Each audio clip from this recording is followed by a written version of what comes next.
franchises. And we know the schedule came out the other day. Of course, there's still not a CBA deal in place. So there's that in all of this, and I would keep this in mind.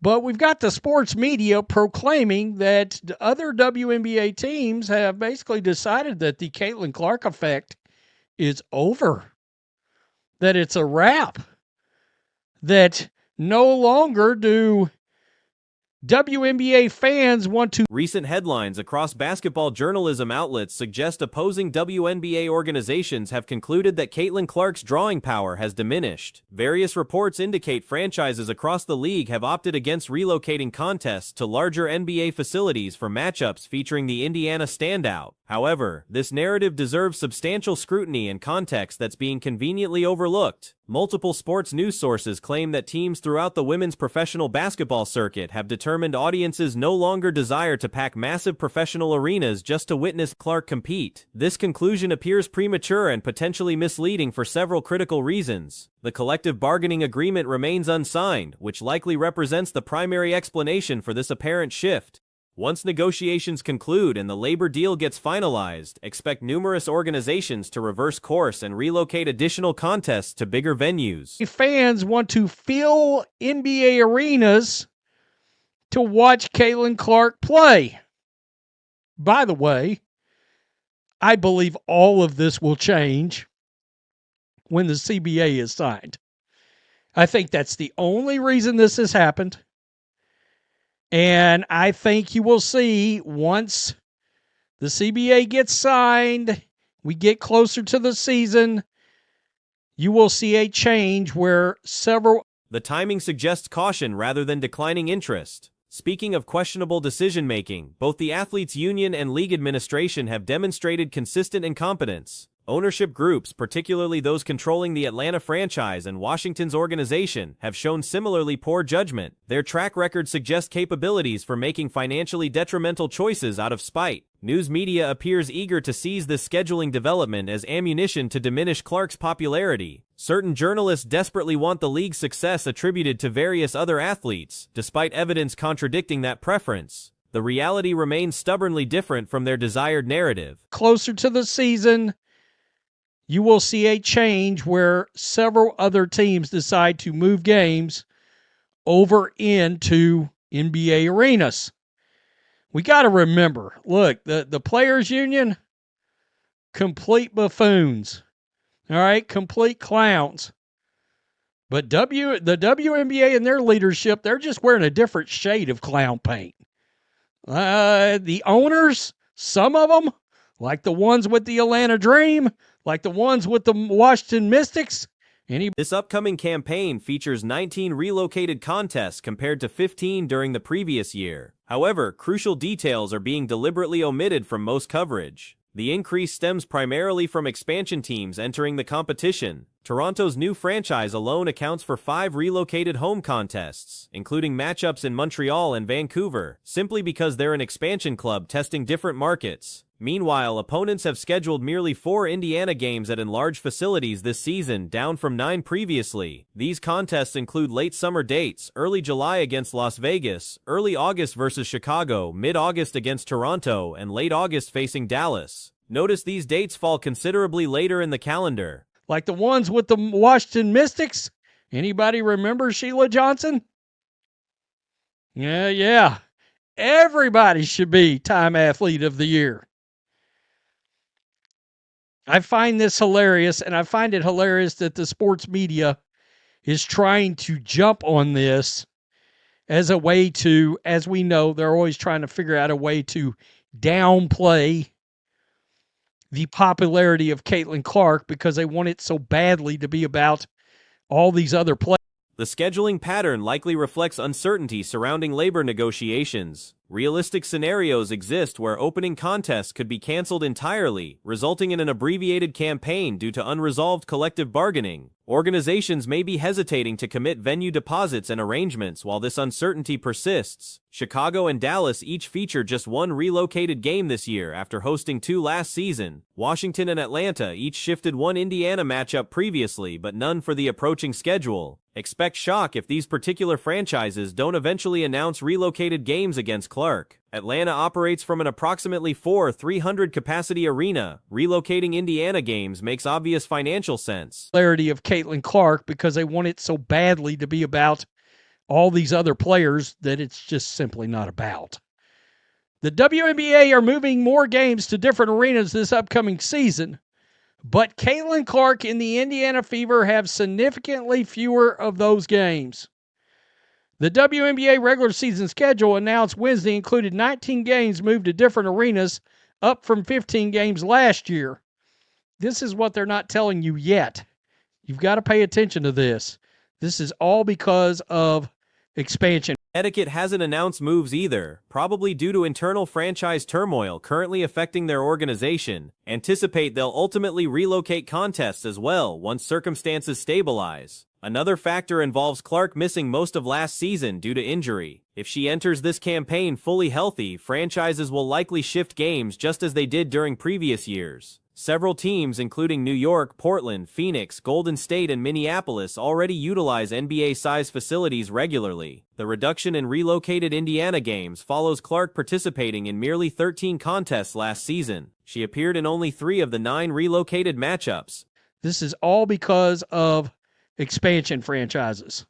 The WNBA teams that moved games in recent years to accommodate more fans or to appeal to those in different markets. The increase is largely due to the Toronto Tempo, an expansion team. One of the WNBA's expansion franchises, along with the Portland Fire. The Tempo are playing 5 home games outside of their usual home, the Coca-Cola Coliseum, including 2 games each in Montreal and Vancouver. But despite her absence, the Fever remain the league's premier attendance draw, averaging 15,884 spectators for away games, exceeding the second-place team by 4,000 fans. Every relocated Indiana contest sold completely out. A crucial distinction exists regarding gate receipts. When organizations realized Clark wouldn't participate in certain relocated games last year, ticket prices dropped noticeably on secondary markets. The contest still sold out, but pricing declined progressively as fans learned she'd be unavailable. The games filled, but revenue suffered. Indiana representatives declined commenting specifically about what other organizations might do regarding venue modifications, including 2 games each in Montreal and Vancouver. But opponents have moved just 4 games to bigger arenas for Caitlin Clark and the Fever this season, down from 9 last year. The 4 games are July 5th against the Aces, August 8th against the Sky, August 18th against the Tempo, August 20th against the Wings. Do you notice these are a little bit later dates?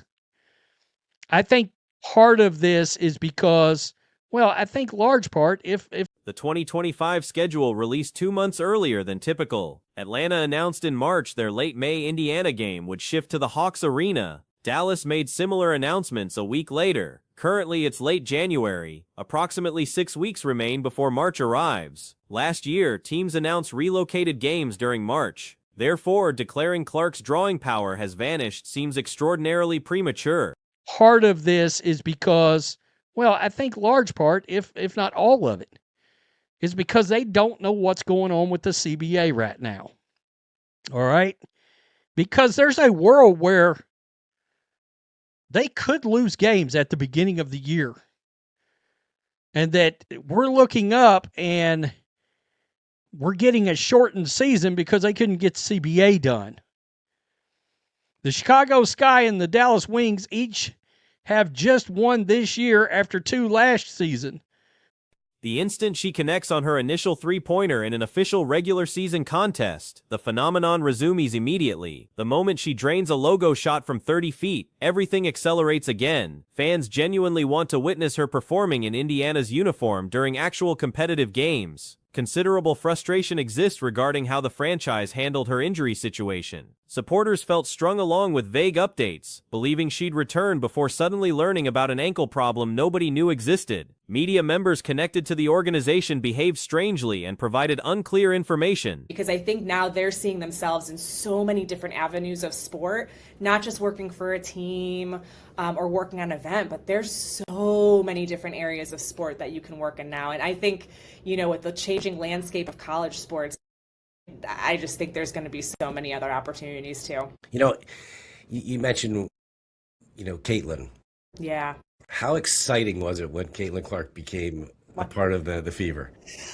I'm going to be honest with you. I had to, when I got The franchise's communication was terrible throughout the situation, but once she's suited up and competing, particularly when she starts connecting from deep range, all skepticism disappears. Dallas, Atlanta, and probably additional teams will announce relocated games. Chicago matchups would have been moved too, except fewer games against them appear on this year's schedule. The question remains, has Clark's impact truly faded? It's entirely possible certain ownership groups, particularly Atlanta and Washington, might actually spike Clark sufficiently to sacrifice revenue. When I got the news, I had to pull my car over because I was freaking out so much. I was just, because not only was it huge for the Fever, but I think we all knew what this could mean for the city.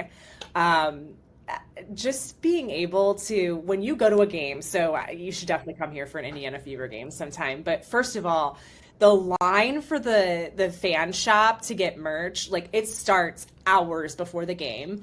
Not many intelligent individuals seem involved in women's professional basketball leadership currently. That's just being honest about the situation. However, the evidence suggests media outlets are manufacturing a narrative unsupported by actual fan behavior or economic reality. Once labor negotiations conclude, health permitting, expect the pattern of relocated games and sold-out arenas to resume exactly as before. The drawing power hasn't disappeared, it's temporarily obscured by labor uncertainty and injury recovery. Claims otherwise represent wishful thinking from certain journalists rather than accurate assessment of the marketplace. We typically will have, we have people from all 50 states, and I think last year it was 44 countries come to an Indiana Fever game. 44 countries came to the city of Indianapolis. And y'all wonder why the WNBA need to give Caitlin Clark that whistle. Caitlin Clark is the single-handedly moving needle in the landscape of not just Indianapolis, but women's basketball. Sarah Mayer recently sat down for a conversation that's getting massive attention online. Mayer isn't simply holding a position with the Indiana Fever. She actually oversees sporting operations throughout the entire Indianapolis area. Her recent discussion, which wrapped up just days ago, has created significant buzz across digital platforms. During the conversation, Mayer talked about the expanding opportunities within athletics. She explained how young people now recognize numerous pathways into the sporting world beyond traditional team employment or simple event coordination. The evolving nature of collegiate athletics continues opening fresh doors for those interested in pursuing careers within this field. Of not just Indianapolis, but women's basketball. 40 countries, bro, came to the city of Indianapolis to see Caitlin Clark play. Think about that, dog. Think about that. That is extraordinary. It's just wild what it's done. Not only, and then, for me, I was an athlete growing up. I was a swimmer, but I loved basketball. I loved softball. I loved it all. But to actually now see that stadiums are filled with. When the topic shifted to Caitlin Clark joining the organization, Mayer's response revealed genuine emotion. She admitted that upon receiving the announcement, she actually needed to stop driving her vehicle due to overwhelming excitement. The significance extended far beyond just the franchise. Everyone understood what this development could mean for Indianapolis as a whole. The phenomenon surrounding game attendance tells a remarkable story. Lines for the merchandise store begin forming multiple hours before tip-off. Throughout the previous season, visitors arrived from every single state in America. See that stadiums are filled with little girls and boys watching these women thrive and watching them play. I went to Cleveland Rockers games as a kid, and that was not a full stadium. So it's just so cool to see what she's done for the sport. It's wild. I mean, they're calling it Clarkonomics here. So there's some of our colleges are doing studies on everything that she's done as far from an economic standpoint for the city and state. And it's just been awesome. And she's been great too, honestly. Even more astonishing, fans traveled from 44 different nations to witness Indiana Fever contests. This international draw demonstrates the unprecedented influence Clark wields not just in Indianapolis but throughout women's basketball globally. The attendance figures represent something truly exceptional. Mayer reflected on her own athletic history as a competitive swimmer, though she held deep appreciation for basketball, softball, and various other sports. She noted the dramatic transformation in arena attendance. Stadiums now overflow with young girls and boys observing these female athletes excel at their craft. Contrasting this with her childhood experiences attending Cleveland Rockers games, where venues remained largely empty, highlights the revolutionary change Clark has catalyzed. For the city and state, and it's just been awesome. And she's been great too, honestly. She came to the Big Ten football championship game. She goes to Butler games. She's just really supportive of the community, and I think she likes it here too. I mean, I was obviously Midwest, and I think she's really found a home here. So it's been great for the city, but also just great to see how it's transformed women's sports. It really is amazing. And the one thing you said it, she shows up. Yeah. And that just means so much. Local institutions have even coined terminology for this phenomenon. Clark-economics has become standard vocabulary in Indianapolis. Multiple universities are conducting research examining every economic angle of her presence, studying the financial effects on both municipal and state levels. The analysis continues, revealing impressive results. Beyond statistics and economics, Clark's community engagement stands out. She attended the Big Ten football championship. She shows up at Butler basketball games. Yeah. And that just means so much. Yeah. And can you imagine being her age and just all of that attention on her? It's a lot. I mean, when she'll speak on panels or have speaking engagements, I'm just in awe that she handles herself so well, because it's a lot of pressure. There's just so many eyes on her from around the world, and she really manages it really well. And it's been great to see how the city has just grown because of what she's been able to do too. I mean, we're building a Fever practice facility right. Her consistent support for Indianapolis extends across various events and organizations. Coming from Iowa's Midwest culture, she appears to have discovered a genuine connection with her new location. This mutual relationship benefits everyone involved. The pressure Clark manages at such a young age deserves recognition. Between panel discussions, speaking opportunities, and constant global attention, the scrutiny she faces would overwhelm most people. Yet she navigates these demands with remarkable composure and maturity. Right across the street from our field house. That'll open in spring of 27 in time for next year's season. So that's going to be awesome. So there's a lot more to come, I think, with women's sports, and Caitlin's been a big part of that. Incredible. Well, look, and you personally, I mean, it's really amazing to hear all the things that you've done now. And so, I'd love to hear and share with our audience here on our 76 Capital Sports Leadership Show a little of your background, how you got here today. Her ability to handle worldwide focus while maintaining grace impresses observers repeatedly. Indianapolis continues evolving thanks to Clark's contributions. Construction has begun on a dedicated Fever training facility positioned directly across from the current field house. This new complex will open during spring 2027, ready for the following season. Additional developments are anticipated as women's athletics continue gaining momentum, with Clark serving as a catalyst for much of this growth.